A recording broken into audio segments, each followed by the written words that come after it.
नमस्कार दोस्तों। आज के इस वीडियो में मैं जिस विषय के या जिस चीज़ के बारे में बात करने जा रहा हूँ उसकी हमारी लाइफ में बहुत पॉजिटिव सिग्निफिकेंस है, बहुत ज़्यादा सिग्निफिकेंस है और बहुत पॉजिटिव इम्पैक्ट और इफ़ेक्ट है हमारी ज़िंदगी में, और वो पहलू है दोस्ती। अच्छा दोस्तों, जब मैं दोस्ती की बात करता हूँ तो ये कैसी दोस्ती है? I think it is an unconditional friendship, healthy friendship, and क्या क्या दोस्त के कर्तव्य होते हैं या फिर सिंपल वर्ड्स में कैसे इसको डिफ़ाइन किया जाए मैं आपको ये बताता हूँ। ज़रूरी नहीं है हमारे 50 दोस्त हों। हालांकि ऐसा हो सकता है कि आपके सोशल मीडिया पे आपके 100-200 हज़ारों फॉलोअर्स हों या फिर फ्रेंड्स हों। आपके एक्वेंटेंसेस बहुत सारे हो सकते हैं, आप डेली लाइफ में बहुत लोगों से मिल रहे हो सकते हैं, आपके परिवार के बहुत सदस्य हो सकते हैं या फिर फैमिली फ्रेंड्स भी होते हैं, ऐसे लोग जिनसे आप साल में कुछ एक बार मिलते हैं। दोस्त चाहे आपकी ज़िंदगी में एक दोस्त हो, ज़रूरी चीज़ ये है कि वो दोस्ती से आपको वो वैल्यूज़ मिले जो कि आपको कहीं और नहीं मिल सकती।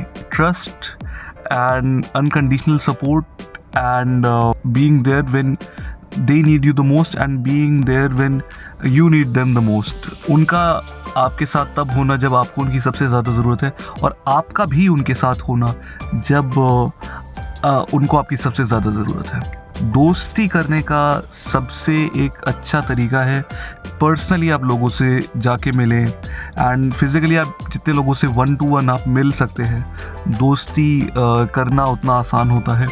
आज के इस वर्क फ्रॉम होम के माहौल में थोड़ा मुश्किल हो गया है। बहुत सारी चीज़ें ऑनलाइन हो गई है, कई लोगों की क्लासेस भी ऑनलाइन होती है, प्लस जॉब भी ऑनलाइन होती है। तो कई बारी आप अपने घर पे शायद से अपने परिवार के साथ या फिर आपके जो रूममेट्स हैं उनके साथ, या फिर अगर आप अकेले रह रहे हैं तो ऐसा होता है आप सुबह से शाम तक आप काम कर रहे हैं अपने लैपटॉप पे, अपने मोबाइल पे, या सीख रहे हैं, और दिन का अंत हो जाता है लेकिन आपको समय ही नहीं मिल पाता लोगों के साथ जाके सोशलाइज करने का, या फिर अवसर या मौका नहीं मिल पाता। 1 या 2 ऐसी जगहें निकालिए, या फिर एक कोई ऐसी जगह निकालिए जहाँ पे आप कम से कम हफ्ते में 2 दिन जाएं और एक रेगुलर सेट ऑफ पीपल लोगों से मिले। स्पोर्ट्स कॉम्प्लेक्स हो सकता है वो जिम हो सकता है वो कोई एजुकेशनल क्लासेस हों, मीटअप्स वगैरह तो होते हैं ही। दूसरी चीज़ ये है कि जो आपके कॉन्टैक्ट्स है, जो आपकी कॉन्टैक्ट लिस्ट है, उसमें जो आपके दोस्त हैं, पहले से दोस्त रहे होंगे आपके, चाहे स्कूल के, कॉलेज के, ऑफिसेस के जिनमें आपने काम किया है, या फिर आपके परिवार के थ्रू जिनकी आपसे बात हुई है, आप आइडेंटिफाई कर सकते हैं ऐसे लोगों को, ऐसे दोस्तों को जिन्होंने आपकी मदद की है और जिनसे आपको लगा है कि कोई ना कोई वैल्यू आपको मिली हो। दूसरा ये है कि लाइक माइंडेड, अगर कोई व्यक्ति आपको लगा है जो कि लाइक माइंडेड रहा हो। अब लाइक माइंडेड में भी मुझे लगता है 2 तरीके के लोग होते हैं। एक होता है कि वो लोग जिनके इंटरेस्ट और हॉबीज़ हमसे मिलते हैं। तो ऐसा कई बार हुआ है कि ऐसे लोगों से मैं कनेक्ट कर पाया हूँ जिनके मेरे साथ इंटरेस्ट्स और हॉबीज़ बहुत सिमिलर रहे हों। हालांकि मेरी थोड़ी बहुत दृष्टिकोण व्यापक है जहाँ तक कि इंटरेस्ट्स और हॉबीज़ की बात है, क्योंकि मैं बहुत क्यूरियस रहता हूँ अलग अलग चीज़ों के बारे में जानने के लिए। लेकिन कई लोगों का ऐसा होता है कि कुछ स्पेसिफिक चीज़ों में ज़्यादा इंटरेस्टेड होते हैं। तो ऐसा हो सकता है आपको कोई दोस्त मिल जाए या कोई व्यक्ति मिल जाए जो उसी चीज़ में उनका भी इंटरेस्ट हो, तो ऐसे में कनेक्ट करना बहुत आसान होता है। दूसरी चीज़ है लाइक माइंडेडनेस में जो मुझे लगता है वो आपकी वैल्यूज़ हैं, आइडियोलॉजी। कई बारी होता है कि हमारी आइडियोलॉजी जो है वो दूसरे व्यक्ति से मैच करती है या नहीं करती है, वो हमें समझना होता है। अगर कोई व्यक्ति हमारी ही आइडियोलॉजी का हो, एंड आइडियोलॉजी का मतलब मेरा ये मानना है कि आइडियोलॉजी की बात जहाँ तक आती है, आपकी जो थिंकिंग है या फिर देखने का नज़रिया है चीज़ों का, वो थोड़ा बड़ा होना चाहिए। नैरो माइंडेडनेस नहीं होनी चाहिए, क्योंकि अगर आप 2 व्यक्ति या 2 लोग एक तरीके से ही सोचते हो और हर एक चीज़ से एग्री करते हो तो थोड़ा मुश्किल हो जाता है। लेकिन यस, अगर आपकी कोई पॉजिटिव आइडियोलॉजी है, कोई उससे कनेक्ट करता है, या फिर आपको कोई ऐसा व्यक्ति मिलता है जिसके साथ रहने से आपको पॉजिटिव एनर्जी मिलती है एंड वो व्यक्ति भी इंजॉय करता है इस प्रोसेस को, तो डेफिनेटली आप ऐसे व्यक्ति को दोस्त बना सकते हैं और बनाना चाहिए भी। दोस्तों, मैं आपको एक चीज़ बताना चाहूँगा कि इस चीज़ की कभी कोई गारंटी नहीं होती कि आप अगर किसी के लिए कुछ करें तो वो भी व्यक्ति आपके लिए करेगा ही। तो आप चाहे कई बार ऐसा होता है आप किसी के लिए कितना भी कुछ कर लें, लेकिन वो आप के लिए शायद कभी कुछ ना करे आपकी ज़िंदगी में। लेकिन कई बार ऐसा भी होता है कि हम कुछ लोग ऐसे भी होते हैं जिनके लिए हम शायद कभी कुछ ना करें या कर भी ना पाएँ, और उस जगह से हमें इतनी मदद मिल जाती है, इतनी वैल्यू मिल जाती है और इतना कुछ मिल जाता है कि हमें लगता है कि ये भगवान का एक तरह से वरदान है और ये गॉड सेंट एक मिरेकल हुआ है हमारे साथ। तो ऐसा कैसे होता है? मुझे लगता है दोस्तों, इसका तरीका सबसे मेन ये है कि सबसे पहली चीज़ तो ये है कि आप थोड़ा बहुत एनर्जीज़ को, थोड़ा बहुत भगवान को या पॉजिटिव एनर्जी को एटलीस्ट आप ट्रस्ट करें। कई लोग कर्मा में ट्रस्ट करते हैं या फिर इस चीज़ में ट्रस्ट करते हैं कि आप जितना अच्छा करेंगे उतना अच्छा आपके साथ होगा। मैं इस चीज़ को एक बहुत पॉपुलर सेइंग के साथ कनेक्ट करूँगा, जो कि है, आपने लक के बारे में सुना होगा, the harder you work the luckier you get. मतलब आप जितना मेहनत करते हैं उतने आपके फॉर्चुनेट होने के चांसेस ज़्यादा है, और ये बात बिल्कुल सही है। More people you touch in your life, जितने ज़्यादा लोगों से आप टच करते हैं या फिर कनेक्ट होते हैं अपनी लाइफ में, ऑब्वियसली उतने लोग आपके पास मतलब उतने परसेंट ऑफ लोग आपके पास वापस आएंगे एंड उतने चांसेस हैं कि ज़रूरत पड़ने पर कोई ना कोई आपके काम आ जाए।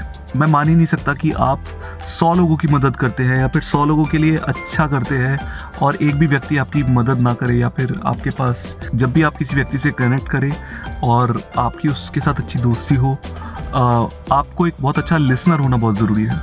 आप ये जानने की कोशिश करें इन नॉर्मल टाइम्स, आप ये जानने की कोशिश करें कि उस व्यक्ति की लाइफ में क्या उसके एम्बिशंस है, क्या वो ज़िंदगी से चाहता है या चाहती है, और वो लाइफ में कहाँ पहुँचना चाहते हैं। उनकी कोई प्रॉब्लम्स है तो उन्हें भी सुने। देखिए दोस्तों, आज के टाइम में अगर हमें कोई सुनने वाला व्यक्ति मिलता है तो ये बहुत बड़ी बात है।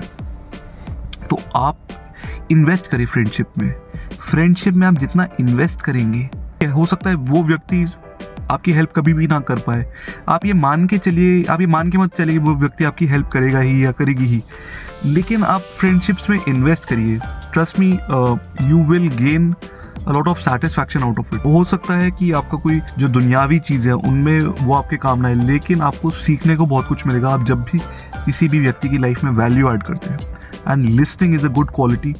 मान लीजिए अगर आपने किसी को बहुत साल दिए, बहुत साल आपने सुना उनको एक तरीके से कंधा दिया, आप कुछ भी कह सकते हैं, एंड आपको बदले में कुछ नहीं मिला, लेकिन आपको बहुत कुछ सीखने को मिलेगा, चाहे उनकी लाइफ की नेगेटिव एक्सपीरियंसेस हो। क्या पता आपको ये सीखने को मिले कि लाइफ में क्या नहीं करना है। Connect with the people who are already there on perhaps your phone, जो आपके फ़ोन लिस्ट पे है, आपके मोबाइल कॉन्टैक्ट्स में है। उसके अलावा आप ज़्यादा से ज़्यादा लोगों से मिले, अपने ऑफिस में, स्कूल में, कॉलेज में, स्पोर्ट्स खेलते हुए या फिर किसी भी प्रकार की एक्टिविटी जो आप कर रहे हैं, और लोगों से बात करिए, उन्हें समझने की कोशिश करिए, उन्हें समय दीजिए बिना कुछ एक्सपेक्ट करें, एंड कोशिश करिए कि आप कनेक्ट हो पाए अच्छी तरीके से और बाद में भी मिल पाए, और कभी कोई चीज़ एक्सपेक्ट ना करें, लेकिन जब उन्हें ज़रूरत हो। देखिए, ऐसा होता है कि हमारे दोस्तों के लाइफ में कोई अच्छा इवेंट होता है, उन्हें विश ज़रूर करें अगर आप पहुंच ना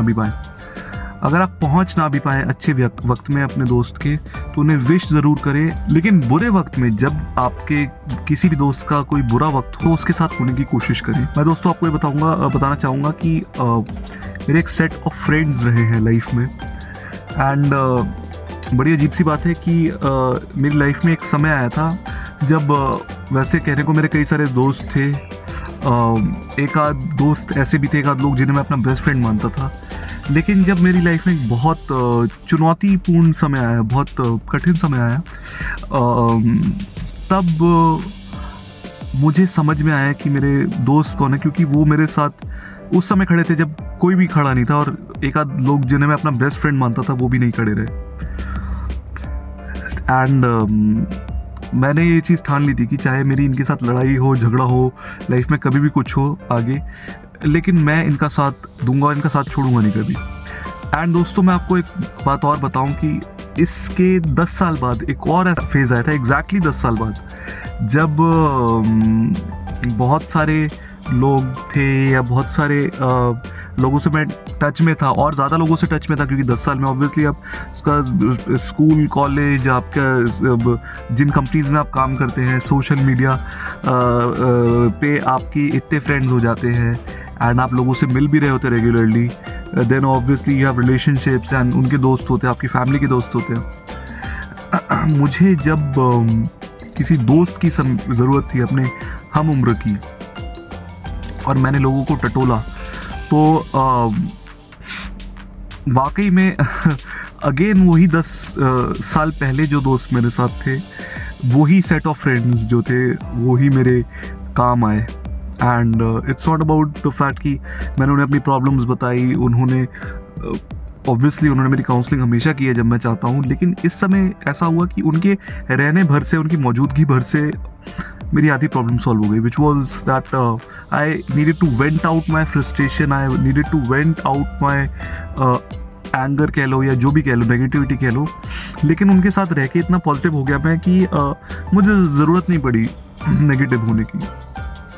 दोस्तों, ये सिग्निफिकेंस है दोस्ती की और दोस्तों की, अनकंडीशनल फ्रेंडशिप की हमारी लाइफ में, मेरी लाइफ में तो रही है। आपके कोई एक्सपीरियंसेस हो तो शेयर करिएगा। और ये एक इतना खूबसूरत टॉपिक है, इतनी बढ़िया चीज़ है कि इसके बारे में हम हमेशा बात करते रह सकते हैं, घंटों और दिनों तक, महीनों तक, हफ्तों तक, सालों तक, दशकों तक, सदियों तक। तो दोस्तों, इस बारे में क्या आपका कहना है वो आप बताइएगा। मैं अपने और एक्सपीरियंसेस शेयर करूँगा और आपको अच्छी पॉजिटिव बातें बताऊँगा दोस्ती के बारे में और लाइफ के बारे में। आप जुड़े रहें मेरे साथ and love you guys, take care, enjoy, and I will definitely get back to you with more amazing content, and इससे रिलेटेड तो डेफिनेटली मैं आपको बताऊँगा क्या क्या चीज़ें। Thank you, love you guys, take care, bye.